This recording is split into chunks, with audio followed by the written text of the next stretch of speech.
ఓం శ్రీ గురుభ్యో నమః. ఓం శ్రీ కాలభైరవాయ నమః.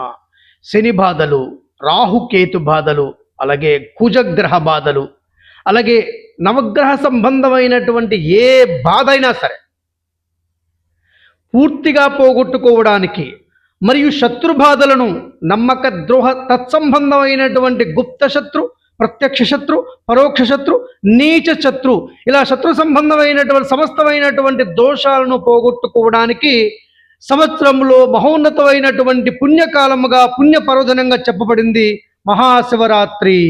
ఈ యొక్క మహాశివరాత్రి పర్వదనాన మీ గృహంలో మట్టితో పార్థివ శివలింగాన్ని తయారు చేసి ఆ యొక్క పార్థివ శివలింగం జలాలతో ఓం హ్రీం వం వటుకాయ ఆపదుద్ధారణాయ కురు కురు వటుకాయ వం హ్రీం ఓం మమ రక్ష రక్ష అనేటటువంటి మహామంత్రము 11 మాలలు జపం చేస్తూ ఈ యొక్క జలాన్ని కొద్ది కొద్దిగా పార్థివ శివలింగం పైన అభిషేకం చేస్తూ ఈ యొక్క లింగోద్భవ కాలంలో ఈ యొక్క పుణ్యకార్యాన్ని, మహోన్నతమైనటువంటి అభిషేక ప్రక్రియను మీ గృహములో మీ స్వహస్తాలతో నిర్వహించండి.